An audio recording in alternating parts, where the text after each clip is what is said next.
আসসালামু আলাইকুম রহমতুল্লাহ। প্রিয় ভিউয়ার্স, আশা করি সবাই ভালো আছেন। আমিও ভালো আছি। আজকের এই ভিডিওটিতে আপনাদের সবাইকে স্বাগত, শুভেচ্ছা। আসসালামু আলাইকুম রহমতুল্লাহ। তো প্রিয় ভিউয়ার্স, আমরা যথারীতি ইতিমধ্যে আমরা 10টা ভিডিও দিয়েছি বিভিন্ন হাদিস সম্পর্কে। বিভিন্ন বিষয়ের হাদিসগুলো নিয়ে রীতিমতো আমাদের এই ভিডিওগুলো দেওয়া হয় এই চ্যানেলে। তো আজকে যথারীতি 11 নম্বর ভিডিওতে আপনাদেরকে নতুন একটি হাদিস নিয়ে আলোচনা করব। সেটা হচ্ছে, আমি হাদিসটি পড়ছি, আমি নিজে আমল করব, আমি নিজে আমল করার নিয়তে করতেছি। পাশাপাশি আপনারা যারা দেখবেন, যারা আপনারা শুনবেন এবং আপনাদেরকেও আমলের নিয়তে শোনার জন্য এবং ভিডিওটি দেখার জন্য আমি অনুরোধ করছি। তো আসেন আমরা আজকের হাদিসটি আলোচনা করি। হযরত আবু সাঈদ কুদরি রাদিয়াল্লাহু তাআলা আনহু থেকে বর্ণিত আছে যে, নবী করিম সাল্লাল্লাহু আলাইহি ওয়াসাল্লাম ইরশাদ করিয়াছেন, যখন জান্নাতীগণ জান্নাতে, দোজখীরা দোজখে চলিয়া যাইবে, তখন আল্লাহ তাআলা বলিবেন, যার অন্তরে সরিষাদানা পরিমাণ ঈমান রহিয়াছে, তাহাকেও জাহান্নাম হইতে বাহির করিয়া লও। সুতরাং তাহাদেরকেও বাহির করা হইবে, অতঃপর তাহাদেরকে নহরে হায়াতে ফেলা হইবে। তখন তাহারা এমনভাবে মুহূর্তের মধ্যে সজীব হইয়া যাইবে, বাহির হইয়া আসিবে যেমন ঢলের আবর্জনাতে দানা পানীয় সারের কারণে অতি অল্প সময়ে অঙ্কুরিত হইয়া আসে। তোমরা কি দেখো না যে উহা কেমন সোনালি ও কুকড়ানো অবস্থায় বাহির হইয়া আসে? এটা হচ্ছে হাদিসটি আসছে বুখারী শরীফের হাদিস।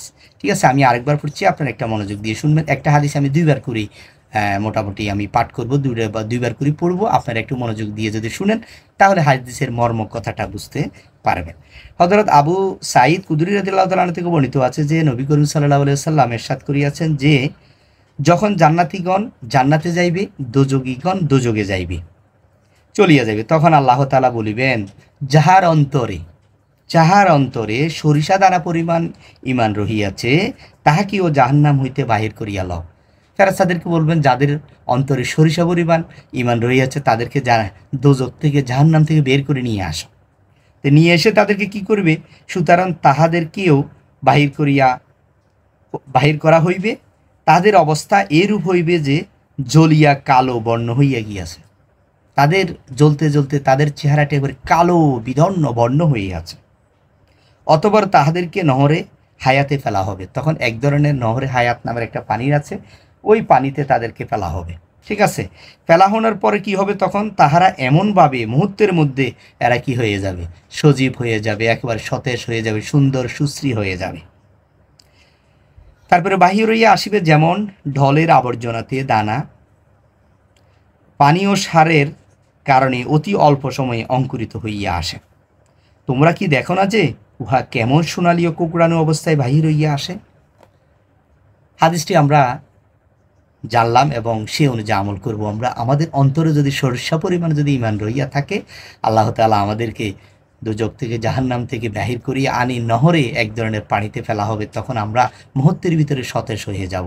এই জন্য সবসময় মনের ভিতরে ঈমান রাখা, দিলের ভিতরে ঈমান রাখা, আল্লাহর ভয় রাখা, প্রত্যেকটা কাজে, প্রত্যেকটা কর্মে যাতে আমরা আমাদের মনের ভিতরে, আমাদের দিলের ভিতরে আল্লাহর ভয় থাকে। আল্লাহর ভয় থাকাটা হচ্ছে ঈমান।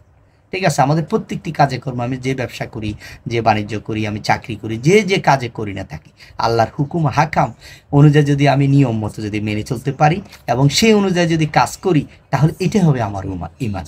তো প্রিয় ভিউয়ার্স, আল্লাহ তাআলা আমাদের সবাইকে এই ঈমান যাতে মজবুত হয়, আল্লাহর ভয় যাতে আমাদের দিলের ভিতরে কাজ করে, আল্লাহ তাআলা আমাদেরকে সে তৌফিক দান করুন। আসসালামু আলাইকুম।